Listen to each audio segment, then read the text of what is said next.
The habits of the three species differ wildly. The red-backed hummingbird loves to flit over the open prairies, stopping at every tempting flower to catch some idler lurking in its nectar cells, building its nest generally in a low shrub, and close to the rippling stream. It finds pleasant music in its ceaseless splash. Minute kelpie, on the other hand, prefers rocky hillsides at great altitudes, where only pine trees, rock plants, and an alpine flora struggle for existence. I have frequently killed this bird above the line of perpetual snow. Its favorite resting place is an extreme point of a dead pine tree, where, if undisturbed, it will sit for hours. The site chosen for the nest is usually by the branch of a young pine, artfully concealed amidst the fronds at the very ends. It is rocked like a cradle by every passing breeze. The black-throated hummingbird lingers over lakes, pools, and swamps where its favorite tapping tree grows.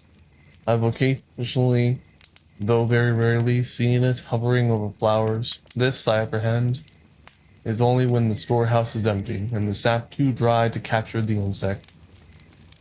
It generally built in the birch or alder, selecting the fork of a branch high up. All hummingbirds, as far as I know, lay only 2 eggs.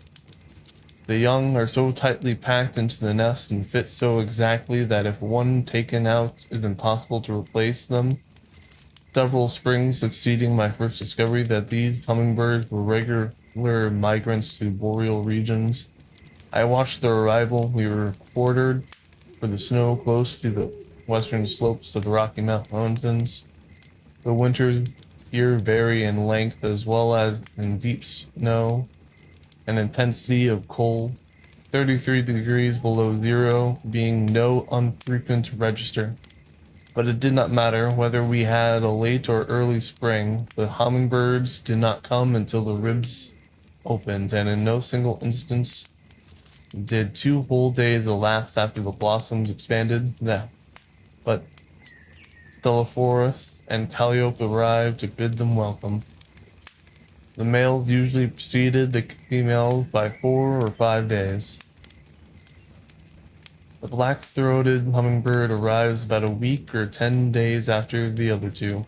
Marvelous is the instinct that guides and power that sustains these birds, not larger than a good-sized bumblebee, over such an immense tract of country, and even more wonderful still is their arrival, timed so accurately that the only flower adapted to its wants thus early in the year opens its hoards ready to supply the wanderer's necessities after so tedious a migration.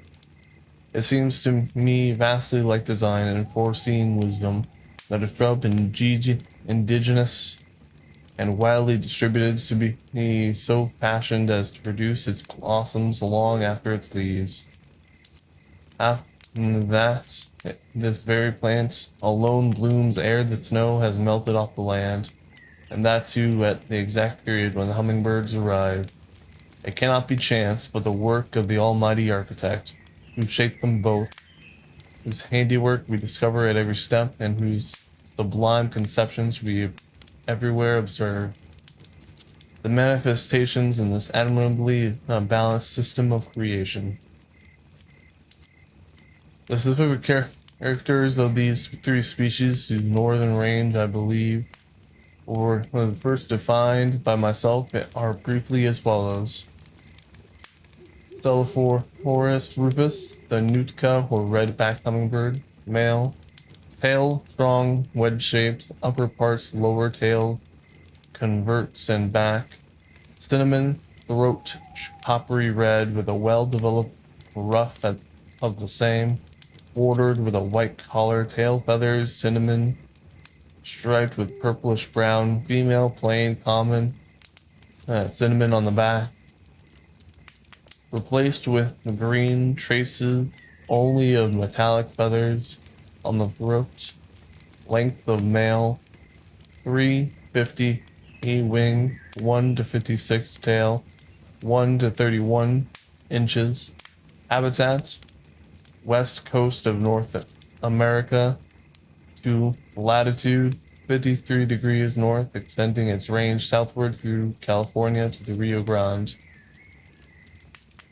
Celata calliope, male. Back bright green, wings brownish, neck with a ruff of pinnated magenta colored feathers. The lower ones much elongated, abdomen whitish, length about 2 to 75 inches. Female much plainer than the male, with only a trace of the magenta colored ruff. Trochilus alexandrae, black-throated hummingbird, male, tail lightly forked, the chin and upper part of the throat, velvety black without metallic reflections which are confined to the posterior border of the black and are violet, changing to steel blue, length 3.30 inches. Female without the metallic markings, tail feathers tipped with white. Both have the same northern and southern range as Cellophorus rufus. Rudpricus gibbsii, Baird. Western slope of Cascade Mountains. Rudpricus telepodes. Timic. This singular little animal that appears to be an immediate link between the shrew and the mole, at present is the only known as an inhabitant of two parts of the world, wildly removed from each other. The one spot being the western slope of Cascade Mountains in Northwest America, the other Japan. There are, as far as I know, but two species stacked from the Cascade Mountains.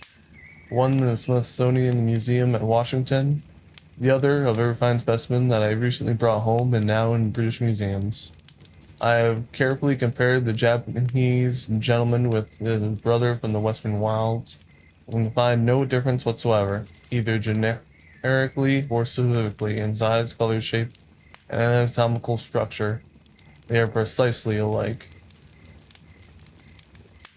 The habits of the little fellow from Japan I know nothing about, but with my friend from the Northwest I am much more familiar, and I shall endeavor to introduce to you as lifelike as I can. From what I have jotted down in my notebook, first, then, the Urodicus is an insectivorous mammal.